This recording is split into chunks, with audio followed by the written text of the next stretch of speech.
आज का वरदान है 12 जून 2021। बाबा का वरदान सेकंड में सर्व कमजोरियों से मुक्ति प्राप्त कर मर्यादा पुरुषोत्तम बनने वाले सदा स्नेही भव। सेकंड में सर्व कमजोरियों से मुक्ति प्राप्त कर मर्यादा पुरुषोत्तम बनने वाले सदा स्नेही भव। अभी ये वरदान सुनकर हमको ऐसा लगता है कि कमजोरी तो हमारे पास 63 जन्मों से है या 5000 साल से है। तो ये सारी कमजोरियां, कमियां एक सेकंड में मुक्त हो सकता है क्या? मुक्त होने के बाद जो शक्ति है, अनुभव है, वो हम प्राप्त कर सकते हैं क्या? ये क्वेश्चन आता है। तो उसके लिए बाबा विधि बताते हैं, सदा स्नेही भव। तो जब हम बाबा के बच्चे बने, हर रोज बाबा बहुत मर्यादाएं बताते हैं, नियम बताते हैं, परहेज बताते हैं, आज्ञाएं बताते हैं। कभी कभी मुरली सुनने के बाद हमको ऐसे लगता है कि इस तरह सारे मर्यादाएं हम धारणा कर सकते हैं क्या? इतना वैरायटीज, इतना विभिन्न वैरायटीज धारणाएं हर रोज बाबा कहते हैं। लेकिन इस सारी बीमारी समझो या कमजोरी समझो, इसके लिए बाबा कहते हैं, बच्चे एक टैबलेट है, एक सॉल्यूशन। वो है दो टैबलेट। पहला है अपने को आत्मा समझो, दूसरा है बाबा को याद करो। यह बाबा क्या कहते हैं, जो रूहानी कमजोरियां हैं, इसलिए भक्ति मार्ग में भी कहा, माताश्च पिताश्च बंधुश्च सखा त्वमेव। आत्मा के लिए जो कुछ भी चाहिए, सब कुछ देने वाला भगवान है। तो उनके साथ फ्रेंड बनकर रहो, सदा स्नेह। क्योंकि ये वर्ड बाबा क्यों यूज करता है?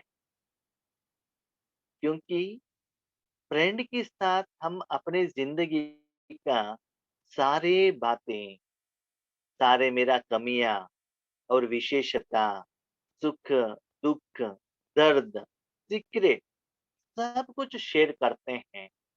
और उनके साथ बहुत समय तक हमको रहना सहज लगता है, क्योंकि हम दोनों समान हैं। वैसे ही बाप दादा के साथ हम जितने निरंतर हर कर्म में साथ में रहते हो, क्या होता है, संग का रंग पड़ जाता है। फॉर एग्जाम्पल, अब सुबह से शाम तक ज्यादातर माताएं स्थूल रूप में पानी के साथ रहते हैं। बर्तन धोना, कपड़े साफ करना, पोछा लगाना।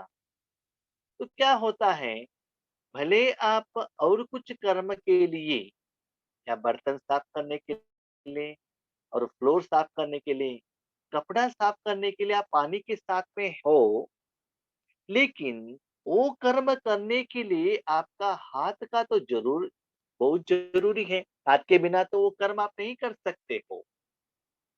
जब वो कर्म करने के लिए आपने अपना हाथ यूज किया, इसका मतलब आप डायरेक्टली और इनडायरेक्टली पानी के साथ कनेक्शन में आ गए।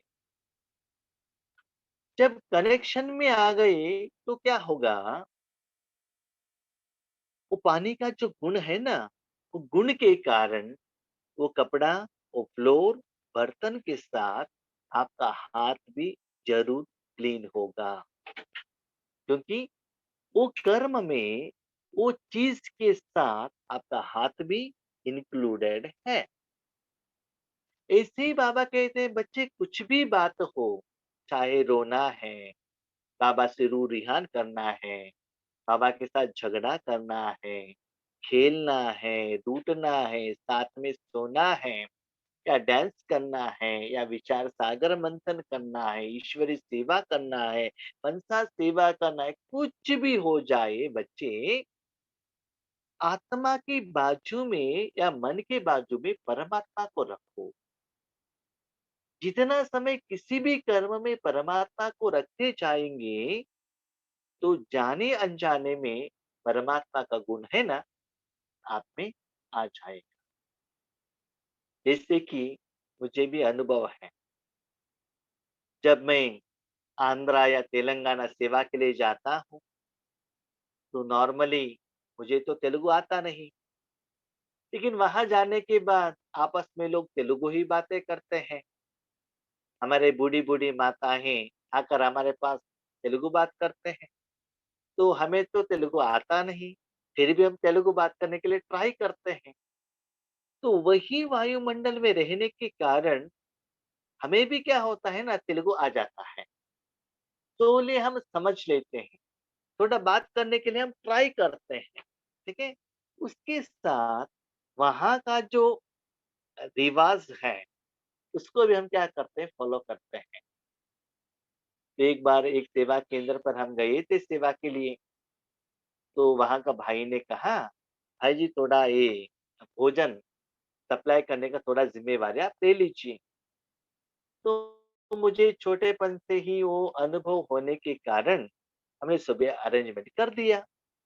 तो जो भी लोग भोजन लेते थे, चावल लेते थे और सब्जी लेते थे। चावल के साथ सांभर नहीं लेते थे।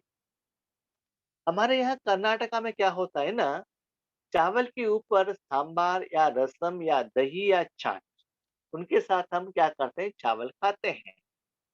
और जो भी चटनी है या सब्जी है, चाहे सूखा सब्जी या नॉर्मल सब्जी, उसको क्या करते हैं, अलग से खाते हैं। अलग से माना एक बार चावल और सांभर खाया, खाया सेकंड टाइम वो सब्जी खाते हैं।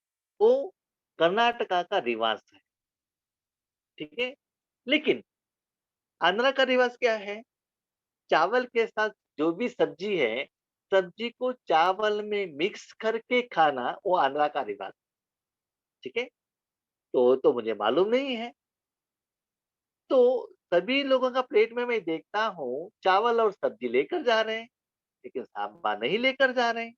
तो मेरे में संस्कार क्या था कि चावल और सांभर साथ में खाने का। उसके बाद जो भी हमारे ब्राह्मण आत्माएँ हैं, जो भोजन कर रहे थे, वहाँ जाकर मैंने देखा ये लोग क्या कर रहे हैं। तो समझ में आ गया कि वो लोग पहले चावल जो कुछ भी है, सब्जी सब चावल के साथ खाते हैं, ठीक है?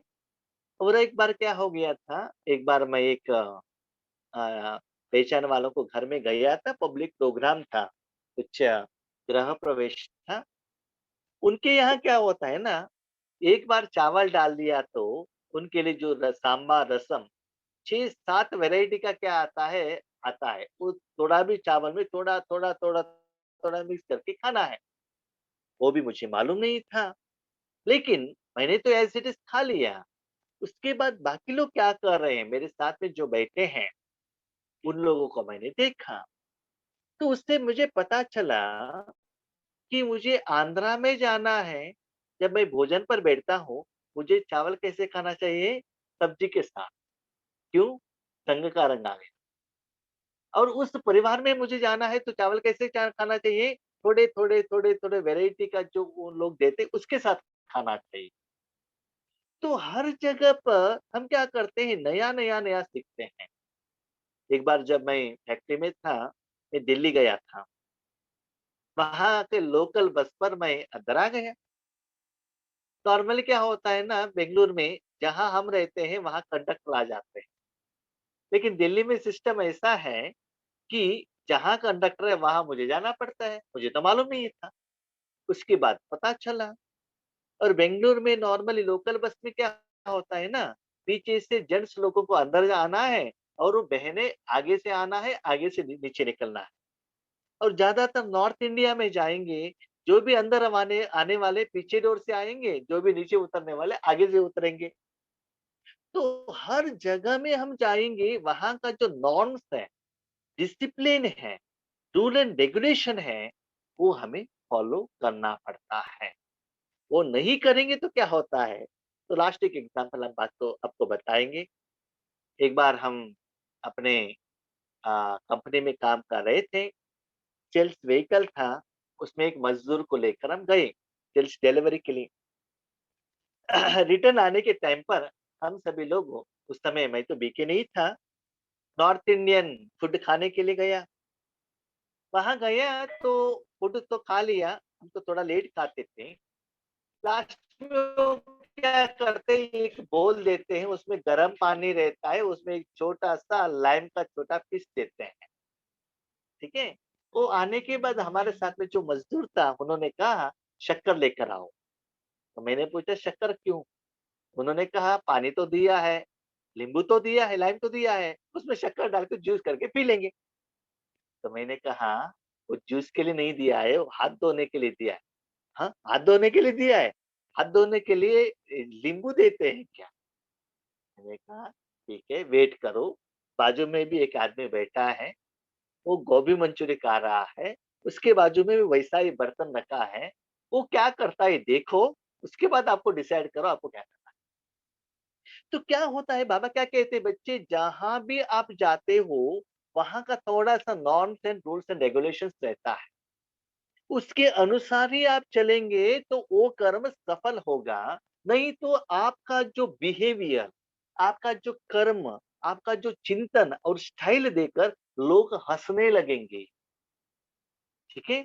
तो समय के अनुसार हमको परिवर्तन करना है। ऐसे ही आपका कर्म सफल होना है, संतुष्ट रहना है, सुख शांति में रहना है, उसका कंडीशन क्या है? बाबा कहते सदा भगवान के साथ में रहो।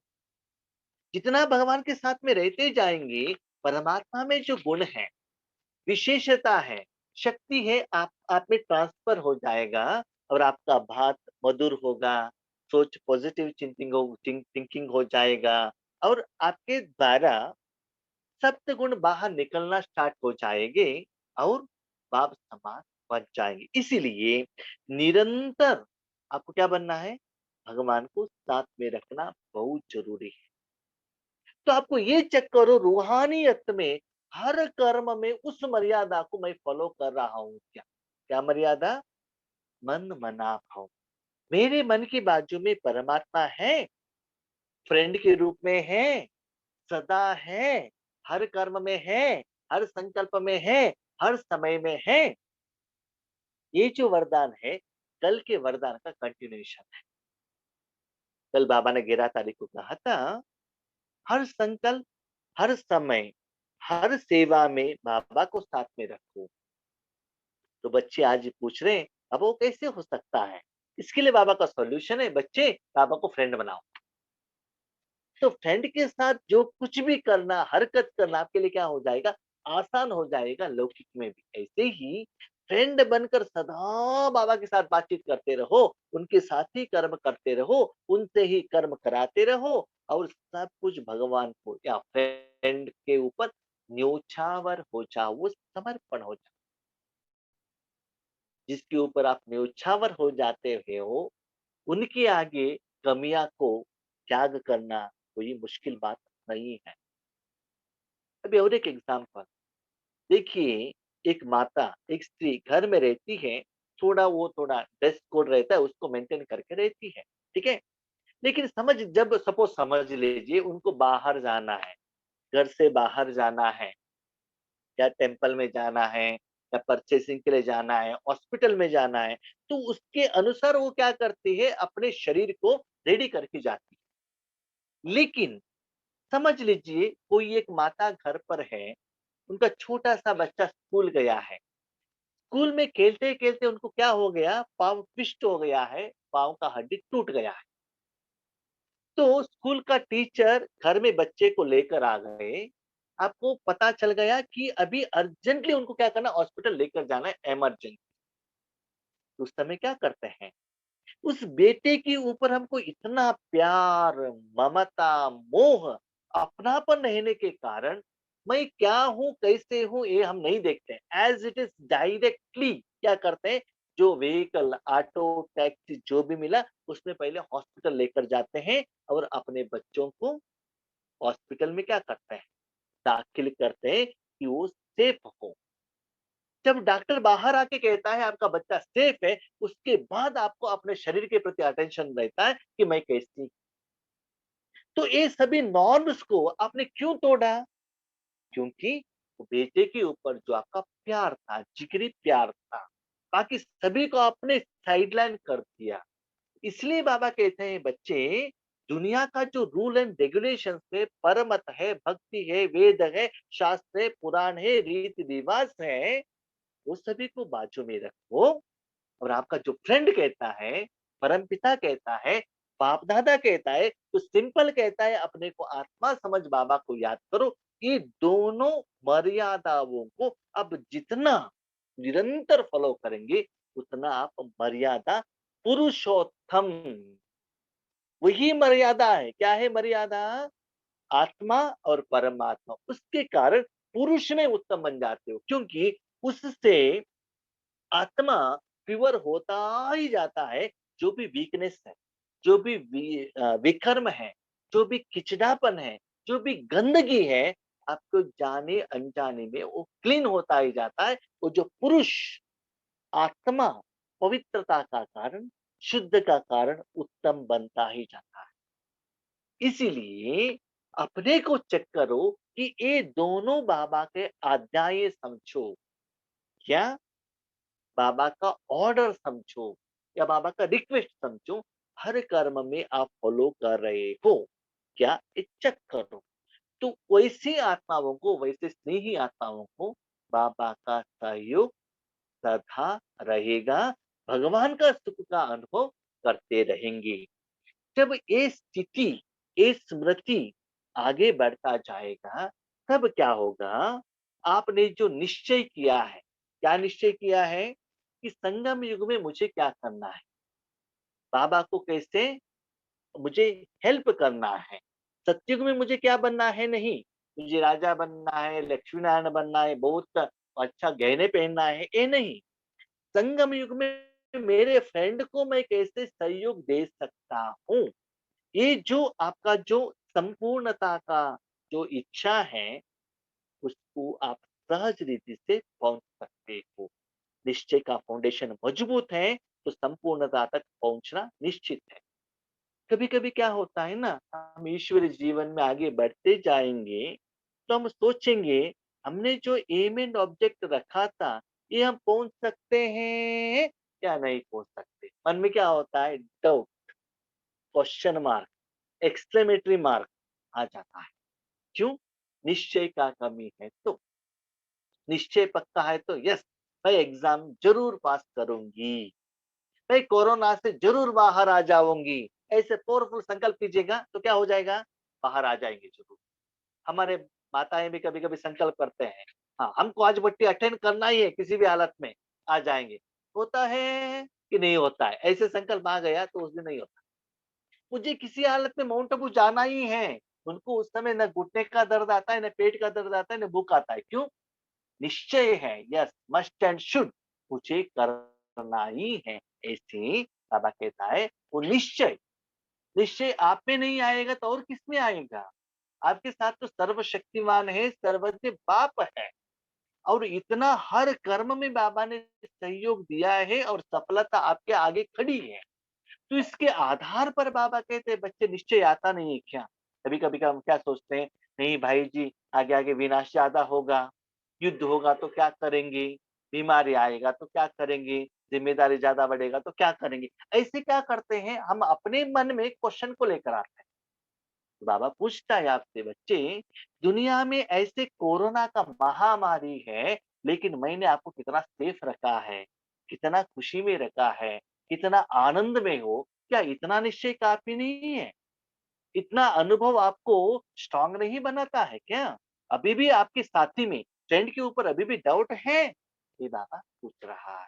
इसलिए अब तक बाबा ने मुझे सहयोग दिया है, हर कर्म में सफलता दिया है, ये कॉन्फिडेंस आपको रहेगा, तो अंदर अंतरात्मा में पक्का गारंटी रहेगा, एक ना एक दिन हम ज़रूर भगवान का आशा पूर्ण करेंगे। कौन करेंगे? कौन करेंगे? हम करेंगे ना, हम करेंगे ना। जो समझते हैं हम करेंगे हाथ उठाइए, भगवान का आशा पूर्ण हम करेंगे हाथ उठाइए। थोड़ा लोग उठा रहे हैं, थोड़ा लोग नहीं उठा रहे, अभी भी निश्चय नहीं है, अभी भी डाउट है, होता है कि नहीं होता, ठीक है? तो बाबा को कहेंगे, बाबा हम नहीं करेंगे, मैं करूँगा। बाकी लोगों को मैं नहीं देखूँगा, वो लोग करेंगे या नहीं करेंगे, वो लोग सहयोग देंगे कि नहीं देंगे, लेकिन मैं ज़रूर आपका आशा का दीपक बनूँगा। क्योंकि आप कौन हो? मेरे और आपके साथ में क्या संबंध है? आप मेरे साथ कैसे मेरे साथ सपोर्ट कर रहे हैं, ये मैं जानता हूँ। इसलिए मुझे कॉन्फिडेंस लेवल है, जहाँ भी पहुँचना है, उसके लिए पुरुषार्थ मुझे नहीं करना है, आपको करना है।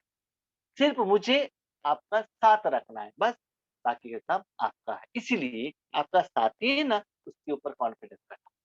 आपके ऊपर कॉन्फिडेंस नहीं, जो ट्रीटमेंट दे रहा है ना, डॉक्टर के ऊपर कॉन्फिडेंस रखो, मेडिसिन के ऊपर कॉन्फिडेंस रखो, तब आपका बीमारी क्या होगा? ठीक हो जाए, ठीक है? तो भगवान के ऊपर भरोसा रखो, ड्रामा के ऊपर भरोसा रखो, सारे दुनिया के ऊपर भरोसा रखो, तो आप जो चाहते हो, बाबा जो चाहते हैं, उस एम एंड ऑब्जेक्ट को आप ज़रूर पहुँचेंगे। कंडीशन सदा बाबा को स्नेही बनकर साथ में रखना, जो मर्यादाएँ हैं, सदा आत्मा समझकर परमात्मा को साथ में रखकर जो कर्म करना है, वो निरंतर करते जाएँगे, तो ये वरदान, ये स्लोगन आपका हो जाएगा, तो हम इसको सारा दिन प्रैक्टिस करेंगे, ठीक है? अच्छा, Om Shanti, thank you Baba.